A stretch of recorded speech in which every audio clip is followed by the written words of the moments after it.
So the problem that we found was we observed deviation from hospital hand washing policy. Alright, so what we did was we basically shadowed RNs on the 6th floor unit here at Centennial Hills Hospital, and we found that basically we gathered information on who didn't wash their hands regardless of if it was soap and water or alcohol-based hand gel. It was done in a 6-week trial, and we collected information, and then we connected it to literature review with EBP guidelines, so evidence-based practice guidelines, versus the hospital policy at the Valley Health System. And we present our findings here. So as you can see in slide number 4, these are some of the findings that we found.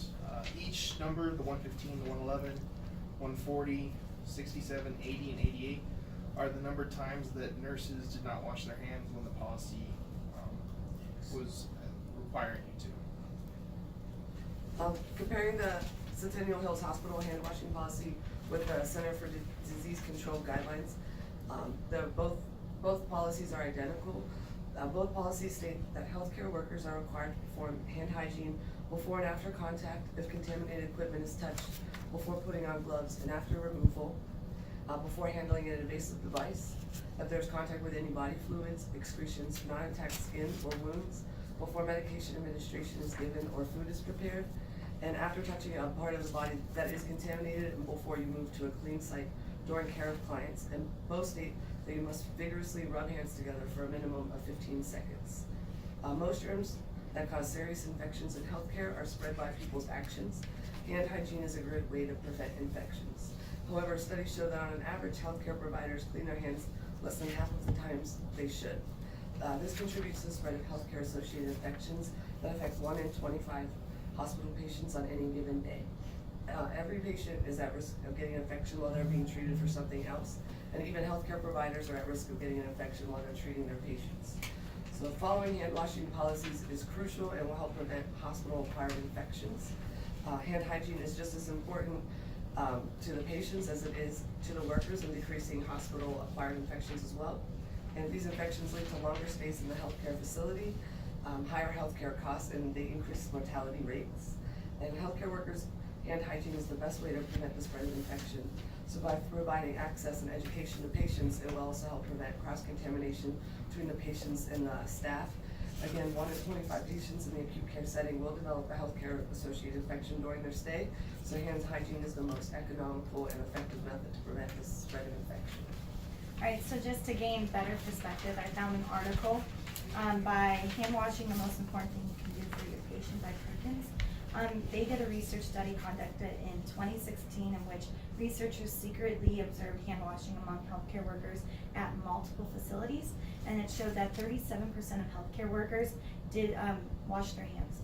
So why proper hand washing is not being performed, there are some things like lack of role modeling from nurse leaders and co-workers, things like poor staffing occurring, patient overcrowding, time insufficiency, heavy workloads, dryness and irritation from the products, sinks that may be inconveniently placed, and then the lack of supplies that are there.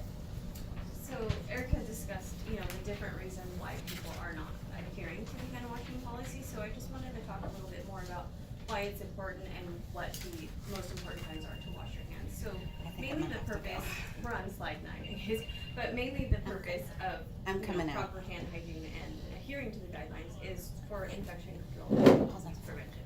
So according to a 2018 article by Ford and Park, it was published in the British Journal of Nursing that hand hygiene is a key factor to preventing the transfer of pathogens, and it's also the single most important factor in the reduction of infection and prevention.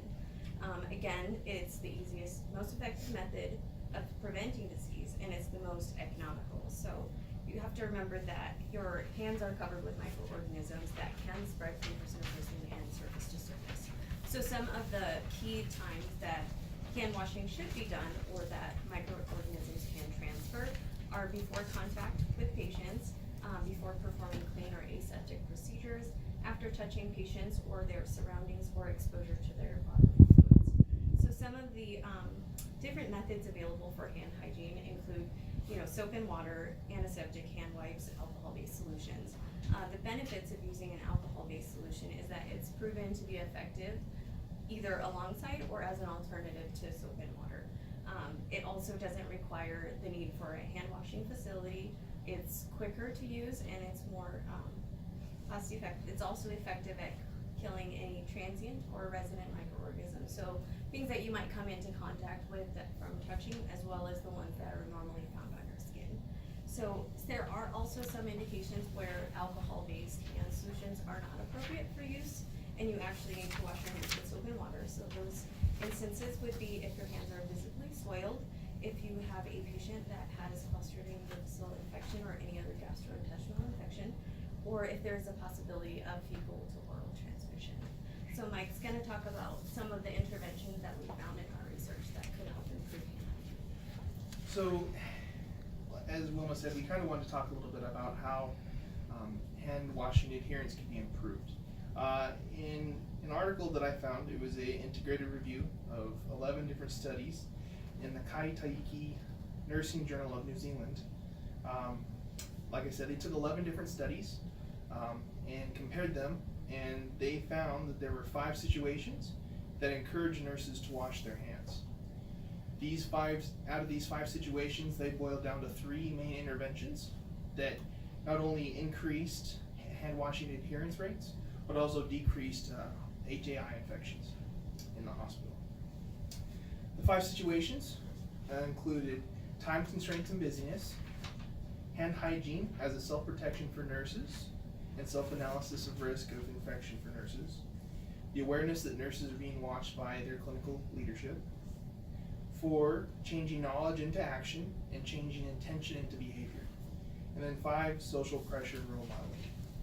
Now, like I said, out of these 5 situations, there were specific 3 interventions that they decided that they tested and proved that, like I said, decreased HAIs and increased adherence. Number 1 is using alcohol-based hand foams and gels, like Centennial Hills Hospital and Valley Health System does already.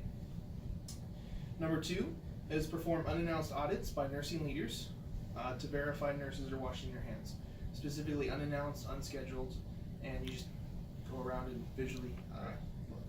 And then 3rd, annual training on why hand washing is important for the nurses themselves and how it can prevent infections in the hospital environment. So some other interventions that I have found in strategies for adherence to hand hygiene. This was actually published last month. So this also was an integrative review of 15 articles that discussed strategies used by other health organizations on how they promote hand washing. So they wanted to explore what strategies they were using and which ones they found most effective. So they took a look at all of the research articles that took place from 2011 to 2016, and they focused on the strategies that they used and compared the improvements found. The one that stood out the most was the World Health Organization's 5 moments. They found it was a reliable and successful method in interventions implemented focused on healthcare associated infections, surveillance, and prevention. So the 5 moment strategy uses the number 5, like 5 fingers on your hand, so it gives this like stickiness factor to the capacity to stick it in your mind. So the 5 moments. This doesn't correlate exactly with Centennial's policy, but it still kind of gives you a way to remember it. So the 5 moments are before touching a patient, before a clean aseptic technique, after bodily fluid exposure, after touching patient, and after touching patient surroundings. And then there's a photo that they kind of post in hospital settings to kind of remind the healthcare workers.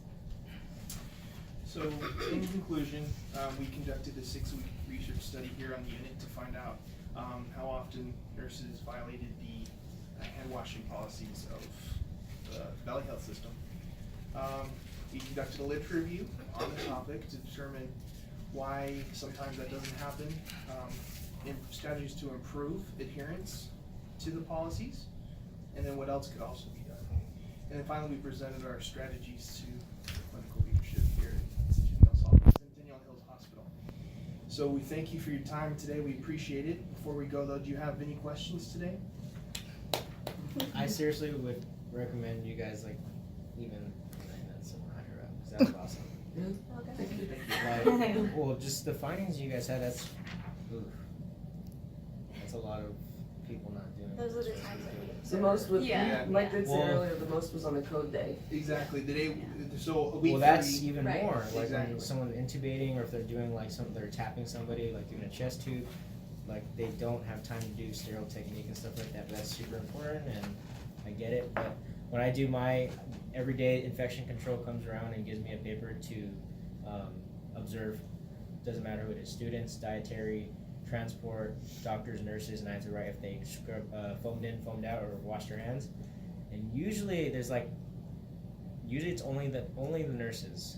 Mostly the time it's the nurses who are actually doing both. Sometimes doctors don't do either, so it's an issue, and I get it. You guys just confirmed it. Yeah, pretty much. That was really good, guys. Thank you. Thank you. Yeah, that was really good.